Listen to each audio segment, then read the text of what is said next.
It's a drizzly and windy, as you can see from my Wuhan. Morning here in the northwest of Ireland. Pardon my belching.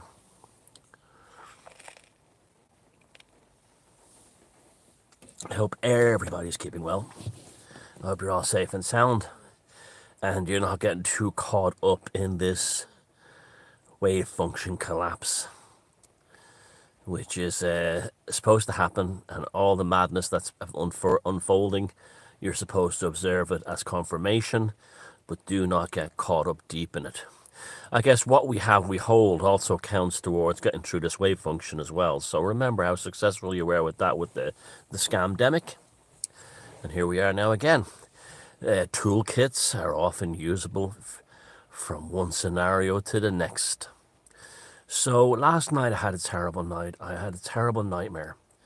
And I hope it's not a prophetic nightmare, but it was very specific. And I don't know if it relates to that emergency thing that they're having in England tomorrow. I'll talk about that in a bit as well. But I had a dream, a nightmare. It was a terrible nightmare last night that involved something happening that led to a catastrophe or chaos in the Bristol Bath area of England. So the southeast of England. So, and I've got friends in Bristol and Bath. So the Bristol and Bath area, that part of England, involving children, and it was, I don't know whether it was a terrorist attack or whether it was a natural catastrophe, but I remember trying to warn and help people in Bath in particular, that something was coming from the Bristol direction that was very dangerous, and I was trying to get people to be wary and be careful. And at one point there seemed to be an instant in Bath or Bristol. In the dream I was going between the two cities, and because they're very close to each other, and I was trying to help people, warn them. It was one of those dreams where you're trying to move and you can't. You're trying to get into a place, like I was trying to get up a flight of stairs to tell people that there was something dangerous coming. And it was like walking through treacle. I couldn't walk through the steps. Now, I'm not frightening anybody. I'm just saying, like, that's very specific dream I had in 2015, I think it was, or 13. Of foreign troops on the streets of Dublin during a state of martial law. I just put that out there. I don't know why, because I don't get a lot of nightmares, and when I do, they tend to be very specific. They tend to be very specific. So anyway, so Bristol and Bath area of England. Now, a natural disaster-wise, well, that part of England could be prone to one, because the Severn Estuary, which also affects all goes beside all the main cities in Wales, like the capital Cardiff, and there's loads of urban areas. That's where nearly everybody in Wales lives, along that south coast. And the Severn Estuary has a phenomenal tidal shift. One of the biggest tidal shifts, I think, of any estuary in the world. It's massive. And there's even a thing that happens once a year where the moon causes the river to flow backwards, and you can actually follow the river flowing back, the River Severn flowing backward up all the way through the valley and through the gorge. But again, I don't know why Bristol and Bath came into my head, but they did. So be careful, watch out for that. I don't say watch out for it, I just want to put that out there because I would feel weird if it didn't happen. Now, we know in the UK tomorrow at 3 p.m. they're having this emergency broadcast thing where they're going to send, an emergency broadcast signal to everybody's mobile phone or mobile device. And, you can be sure that's a tracking thing or something. They're probably loading software onto your computer or something. It's something that's not. UK doesn't get natural disasters, well, other than the one I was talking about, but they don't get earthquakes. It's not like Italy or Greece where earthquakes are a real problem. No, they don't have problems like that in England. So, and they don't, I know it's fear porn as well, climate, and they're trying to, they love the population in terror because that's how mediocrity sustains itself by reigns of terror.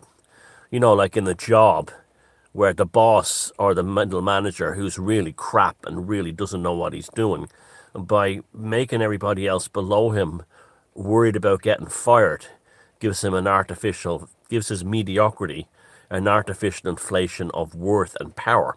That's why the politicians do all this terror stuff in the last 20, 30 years, because they're so mediocre and they're so powerless themselves because transnational bodies are running countries that they will run everything. So they do this thing to make themselves feel relevant. But this one in England is very, very specific, 3 o'clock in the afternoon. Now, English people, take their Sundays, and not just England, Scotland, and Northern Ireland take their Sundays very seriously. It's a big deal, big family day out and stuff like that. And 3 p.m. would be right in the middle of that, along with all the sport and everything. So but I'd say that's nearly certainly a tracking device of some kind, or an ID thing to find if they can get where you are at a specific spot. They might be able to find a trace signal or something in there. I would, no matter what, even if it's just a stupid siren, I would take the SIM card out of your phone tomorrow, take the battery out, and that's it. That's the easiest thing in the world. Remove the SIM card and remove the battery, and that's it. You can also cover your phone in tinfoil. Ironically, a tinfoil hat for your phone. But yeah, that's a way of doing it. But I don't. That's still a danger. There's still a possibility of the signal getting through. Take out a SIM card, or take out the battery, or better still, take out both. But that's the way to do that. But yeah, there's definitely some nefarious agenda with that going on, and at the very least, it's mind control. At the very worst, they're loading something onto your computer, onto your phone, and so it's a tracking thing or something. So don't let them do it. Take a SIM card out, or take a battery, or take both out. So I'm surprised the mediocre gimps who here in Ireland who run this country haven't decided to do that too, because they're so bereft of anything original or anything that they follow the UK and other countries to show them what to do. Yeah, so this is all part of the whole thing going down as well. Now, a friend of mine sent me a video yesterday in a different subject. Sent me a video yesterday that left me absolutely appalled, shocked, and frightened. And it was a man in makeup. I called him Castrato SS, these militant trannies. In fact, from now on, I'm going to refer to all of them like the needlecraft word for you know what. The code word for them will be Castrato SS with a K. Castrato SS with a K. And like Waffen SS, because they are now a militant fanatical sect. This guy was saying, if any person, any woman tries to stop me from entering a woman's bathroom just because they have a child, it'll be the last thing they do. And then said, people should start. Now this is amazing. We were banned for saying something like, mentioning certain medications that could help you during the ping pong, and yet this person wasn't banned for saying, we gals and a guy, we should get weapons and tool up and get ready for war. This is a call to, using terms like a call to arms. This was terrorist. This was like something. This was like Hezbollah, or it was like so it was along those lines. It was, and this guy was real. This guy meant it. He was terrifying. Not only the fact that he was trying to make himself look like a chick, but he was terrifying. Like in his he was telling the truth. He wasn't lying. So basically, he was saying that if a woman has her little girl in a public bathroom, and some guy in a size 20 frock comes in with hands the size of spades and feet the size of surfboards, and if the woman says, and then he takes out his lad, or not, but normally he'll take out his lad, and she turns around and says, "You can't be in here, my 4-year-old niece or daughter doesn't need to see this go to the men's toilet, he will take out a revolver and shoot them dead. And this is what this guy said uncategorically. Now, fair fucks to Christian Morris. He had nailed this before anyone else in the world. He said these people are not just a bunch of freaks.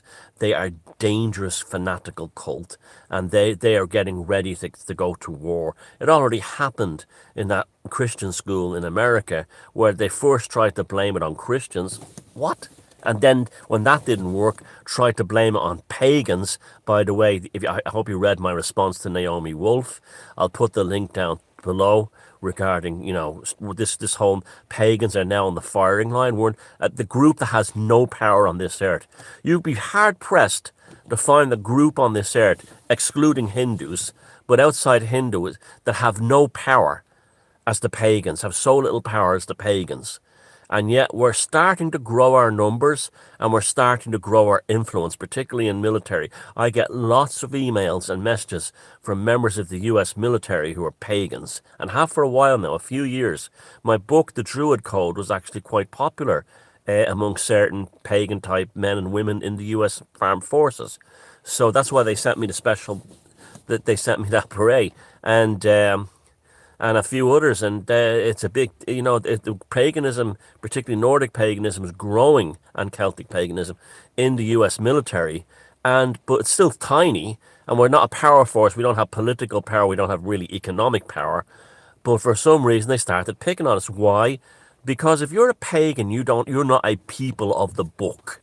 Therefore, you don't have a 10 commandments, you don't have Sharia law, you don't have edicts, you don't have anything like that.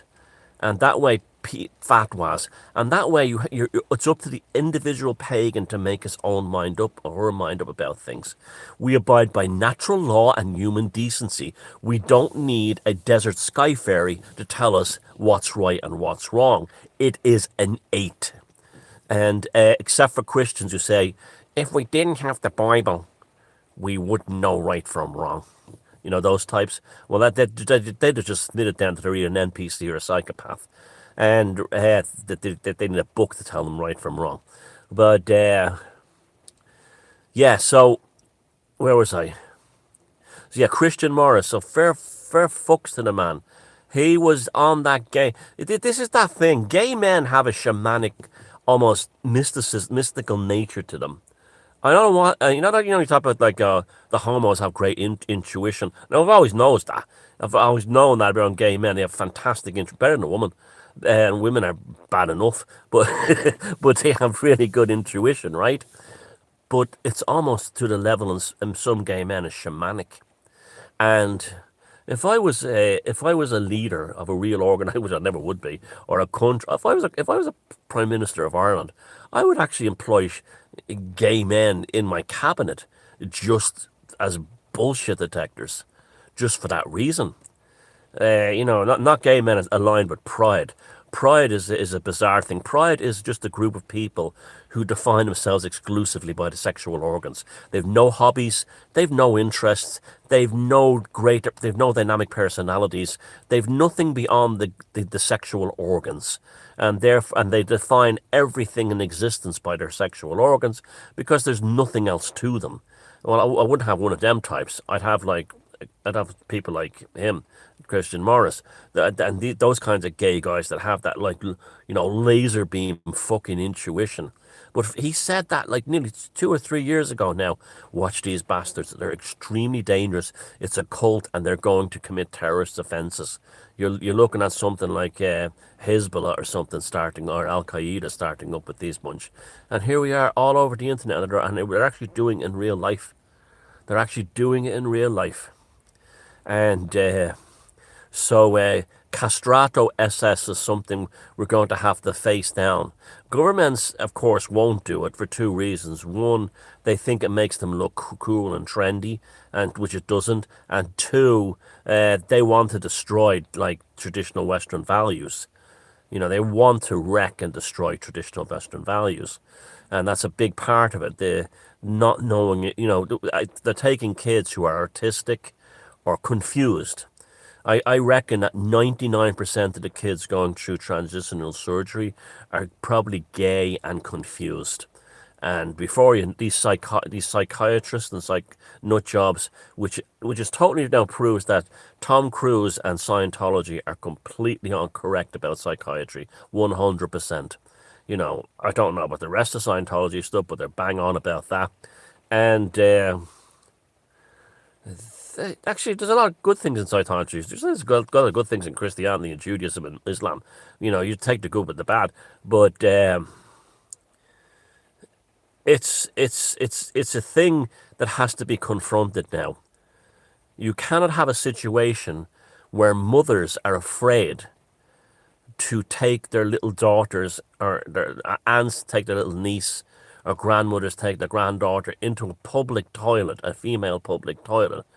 It's bad enough they have to worry about some guy swishing around with his lad and big hands, looking like a Cenobite, terrifying the child. That's bad enough. But is lad coming out or something like that? And that's how dangerous and insane this Castrato SS is, and then killing them because they be taking a 45 or a knife out of his handbag and killing them. This is where we are now. This is what we're dealing with. These people are so demented, and their supporters are even more psychotic. Now, I have no problem with a person who is gender dysphoria, and needs to get that sorted. As an adult, that's their own business. But you know, flying in on teenagers and young kids is completely and utterly out of control. And any of them that has any of them that wants to use a woman's toilet, they have to have the full transitional operation as an adult. I've no problem with transgenders using female bathrooms if they've transitioned biologically. They've had the operation. That's their own business. Nothing to do with me. That's their own choice. But you cannot have a situation where a guy who's a potential nonce walking in there, with a handbag and a bit of Max Factor on him,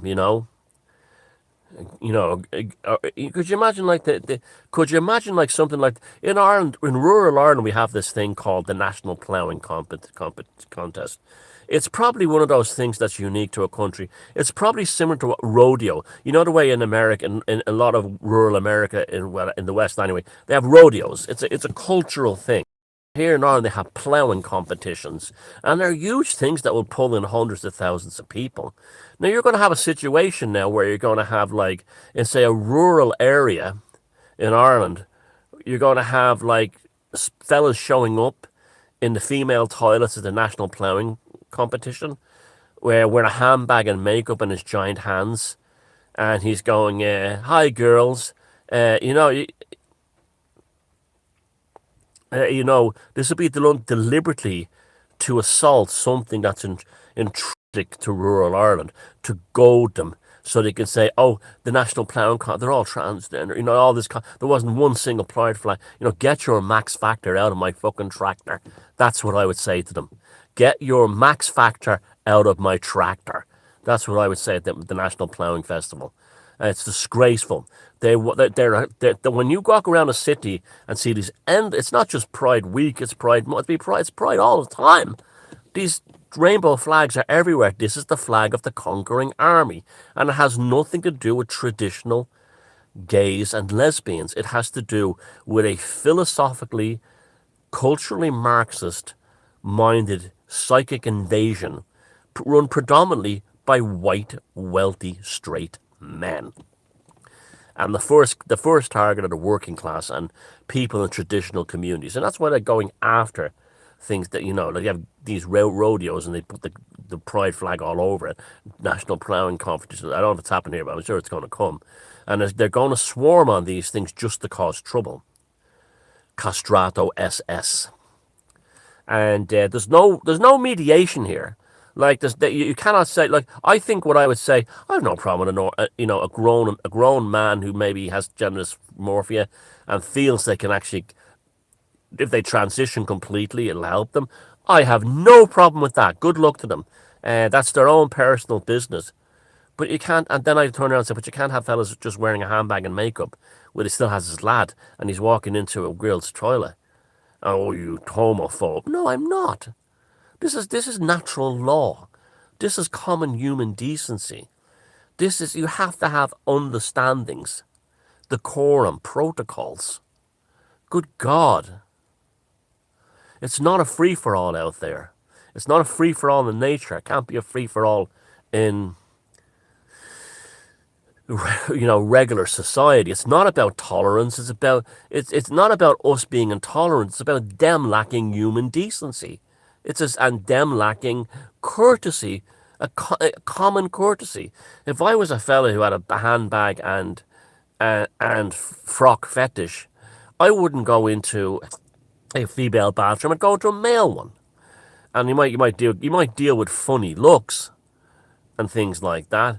But that would probably be the worst of it.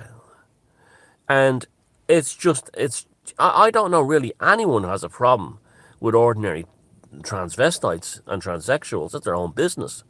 But when you start trying to bring it down to the fact that governments are the Irish, what you call it, well, technically, for what I just said in this video, I can face a prison sentence under the Irish Gender Recognition Act. Just that, me just sitting here trying to have a debate about it and saying how I feel, I could be in prison tonight under the Irish Gender Recognition Act. That's how bad it's got. That's out of control. These are demagogues. This is the Bolsheviks. This is the Bolshevik mentality where you cannot have a debate, and any kind of destruction of civil liberties for the greater good is that one step that the mediocrity types the mediocre in charge can move towards things like genocide.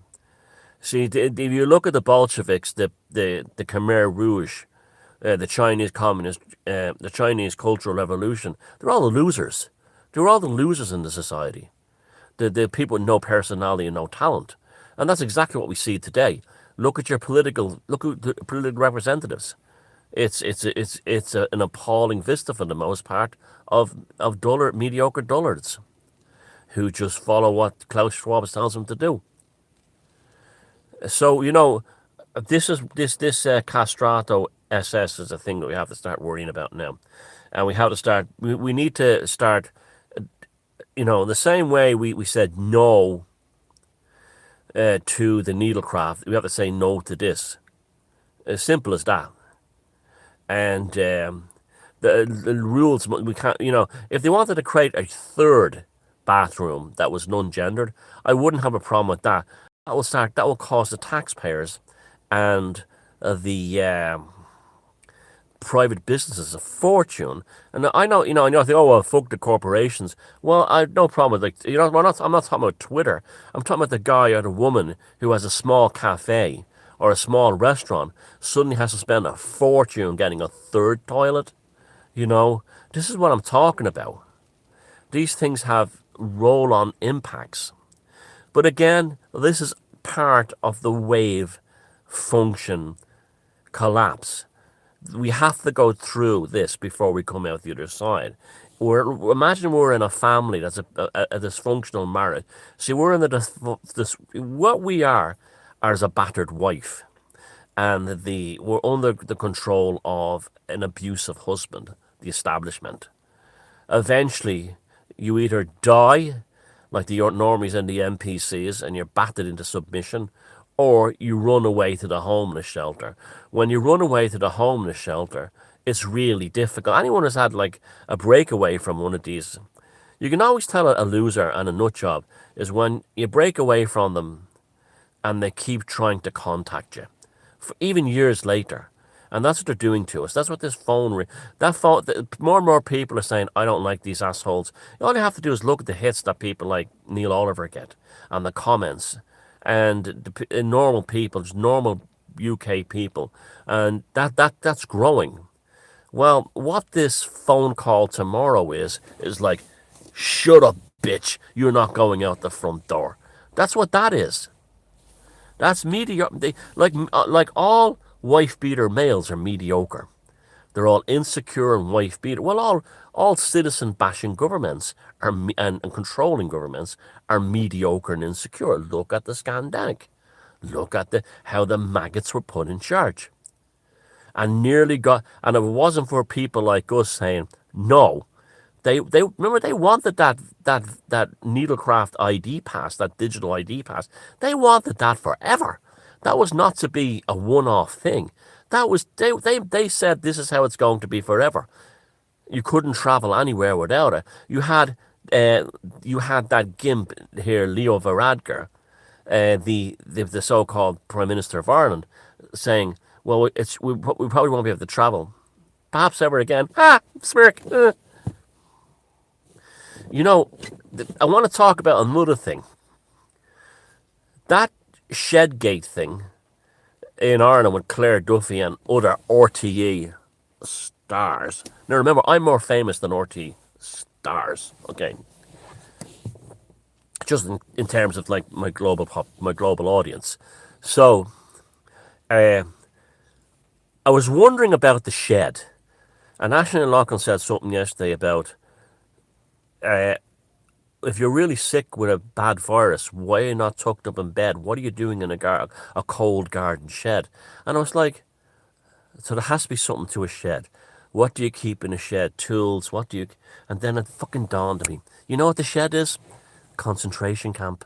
POW camps. Do you ever see like films about, or documentaries about POW camps and concentration camps? What are they in? Sheds. Wooden sheds.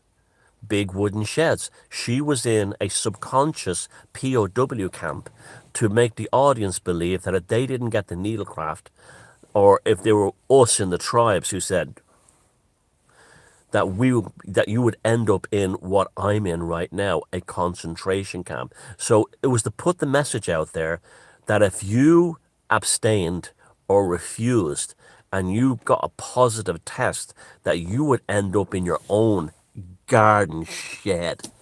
Tell me that's not the most devious thing you've ever seen in your life. It was a subconscious POW camp. It was a concentration camp.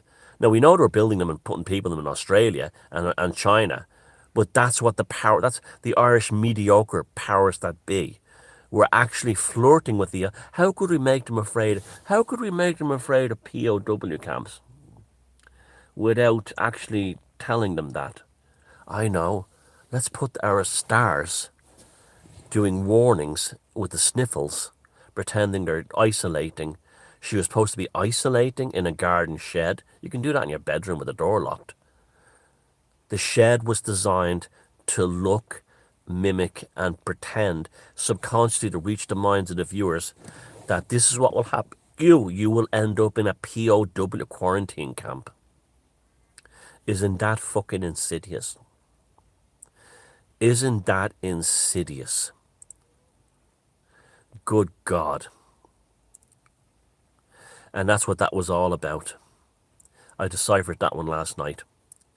So, I might have to make another video later on today. I have to do something right now. Look after yourselves, okay? Don't worry about any of this nonsense. This is just a mirage, a chimera, a phantom, a phantasm, a miasma of bullshit. Let them play their games. If you live in the UK and like Northern Ireland is just up the road here, take the SIM card out and take the battery out, okay, for tomorrow, for that call. Simple as that. That's all you have to do, and they'll know how many people have taken it out, and they'll get a fright when they see how many millions switching your phone off isn't good enough. You have to take the SIM card and the battery out, or at the very least wrap it up in cooking foil. And but the only guaranteed one is a SIM card or the battery, and better still both.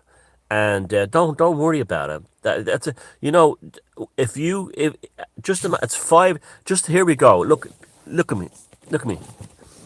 Okay, this is Uncle Thomas, right? Uncle Thomas loves you in the UK, okay? And this is for the tribe in the UK. I can guarantee you that if you take the SIM card and battery out and wrap it in foil, at 2:45 tomorrow, And a quarter after 3, when you put your SIM card, or maybe later on the next day, whatever you want, put that SIM card and battery in, I guarantee you, you will feel wonderful. Sanguinosis. Let's hope nothing happens in the Severn Estuary in England. And love yous all, and I might talk to yous later.